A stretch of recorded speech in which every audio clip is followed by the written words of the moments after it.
Today, I hope to deliver a presentation that will hopefully make a small change in this industry. But with the assistance of the elected safety reps and everyone in this room, I hope we can strive in making a small change a big one. But there's one thing I always was taught and I always remember: never think you are too small to make an impact. It's just been holiday season and just look at the size of a mosquito. Now imagine you're in bed on holiday and you turn the lights off. How much does the mosquito impact make? It's small, but wow, what an impact. So a little bit about myself: 30 years of industrial experience, onshore refineries, gas terminals and all offshore installations. Once scaled the heights of supervisory levels, but now back down to less stardom. I'm elected safety rep, greatly inspired by the likes of Step Changes Safety and others, environmental representative and a mental health first aider. In my spare time, I run a successful holiday let in the Lake District, which is also used as a filming location for various movies. I've met many stars and directors from films like James Bond, The Girl of the Dragon Tattoo, Beverly Hills Cop and Rambo. I have seen some crazy things and I have many crazy stories. And I know today is about speaking up, but on this subject, I could not possibly divulge in other people's behaviour. But maybe later, after a few drinks. So why this topic? Today I should not really be here, but sadly here I stand. But I'm glad I'm here to raise the topic of speaking up, a highly regarded industry culture, programme, initiative and policy. Or is it? This is my ideal definition of an authentic speak-up culture across the industry and how our workforce should feel when they speak up. And all organisations have their own speak-up policies. They are there to prioritise the safety and well-being of all employees, to uphold company values and culture, and ultimately to protect each other. The individual should feel safe to raise a concern with a person involved, supervisors, managers, HR or confidential representatives. There should be no repercussions. But is this reality? I like to think most of the time, yes, this is the case. And I believe this is the case. However, based on my own personal perspective, I believe that despite the policies, the initiatives, there are still too many in our workforce who would consciously choose to stay silent over speaking up. But why?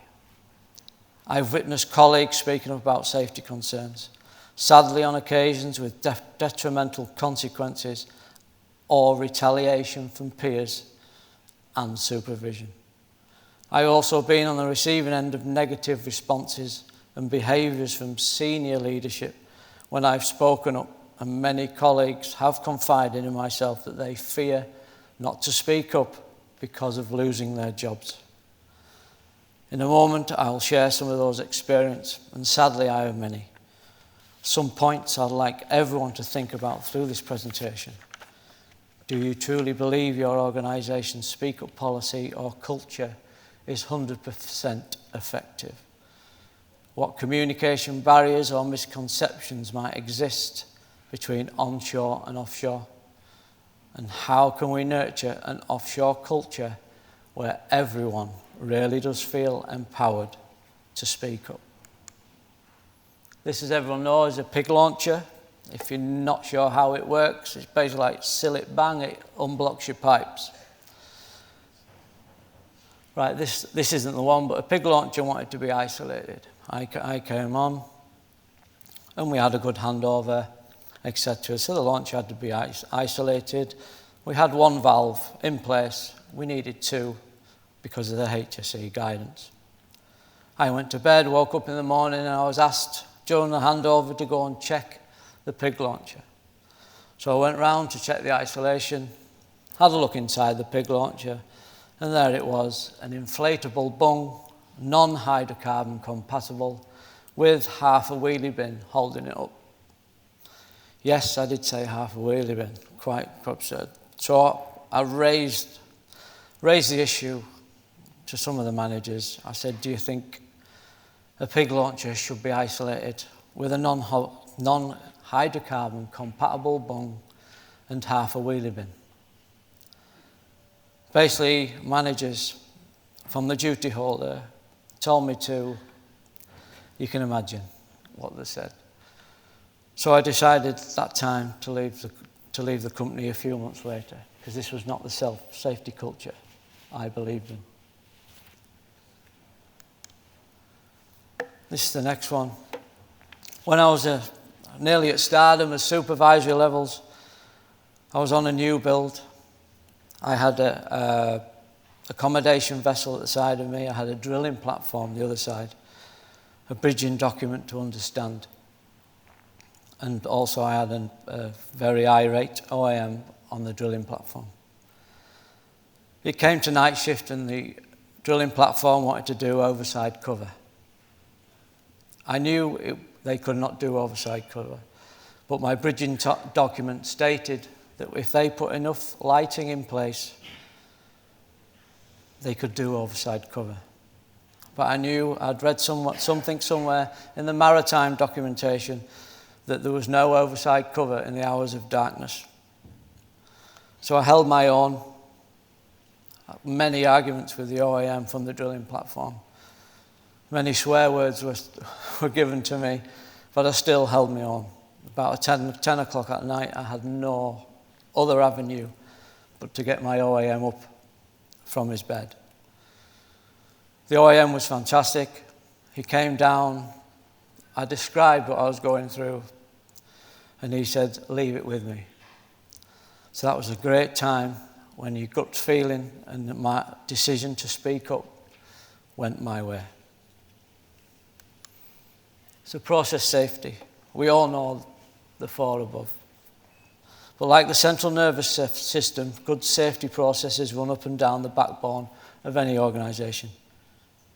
If that central system is suppressed, compromised or shut down, then unfortunately we will, all familiar with the catastrophic and devastating impact of process safety failures. And there they are. I'd like to share my first own personal experience of the process safety disaster. When I was 4 years of age, Bob mentioned it early on, June the 1st, 1974, the Flixborough disaster unfortunately occurred, a chemical plant explosion. I lived approximately 19 miles away and felt the aftershocks of the explosion. The windows rattled and the ground shook, and I think we've all had that moment when something happens at home and everyone stares in silence, looking at each other. My father was an ambulance man at the time, and my next door neighbour was a station manager. He came running around and both mobilised to the disaster. My father was very reticent and quiet for many days after, and then very understandable when the figures emerged. 72 people on site at the time, 28 fatalities and over 2,000 properties damaged and 36 serious injuries. So my personal objectives. I've made many friends in the North Sea and globally throughout my time in this industry, from OAMs around the globe, field managers in Australia to HSE inspectors. I have 2 sons, both electricians, who may well venture into the offshore world someday. And if I can help change this current speak-up challenges such as fear of retaliation, being labelled as a trouble causer, or being on the receiving end of poor leadership, it would be a big step for myself and safety in the industry. I was honoured to speak to Paul Blanchard in the last Safety Rep Forum in April 2024. Basically, he was a builder and a roofer and made a huge error in his life, which unfortunately made him wheelchair bound. And one of his quotes hit myself and many others in the room hard. He said, I was 6'4" and now I'm 4'6". And he looked at the audience and said, this chair sucks. To be honest, I think he would have used far stronger words than sucks, but you could see it did suck. I wish not to hear this statement or see anyone in this industry in a chair ever due to an accident for not speaking up. So a call to action. So please, everyone in attendance today, supervisors, managers, leaders, they should demonstrate the behaviours you want to see. Authenticity, speaking up with belief and facts, and please trust in each other. And the big one, be approachable. Actively listen to others' opinions and concerns. As a great Winston Churchill once said, courage is what it takes to stand up and speak, but courage is also what it takes to sit down and listen. But please give assurance, support and back up individuals if they are challenged by anyone for speak up. Recognise and be appreciative of input, interventions and ideas, and play your part. Working together to create an industry culture where everyone can thrive, both professionally and personally. We all hear this on every platform, the door's always open for a chat. But realistically, is it? I believe it is. However, there's many colleagues we work with, and let's be honest, who would rather stay silent than raise a safety issue with fears of being the grass or the fear of retaliation. It is, to this day, still sadly happens. So please, if you wear that red hat as a safety rep, be the voice of the workforce. It's needed. So thank you very much. I believe we have come a long way, and there is also always more that we can do. Words are very inspirational, but only actions make a change. And remember, if you think safety is expensive, try paying for an accident. Thank you very much.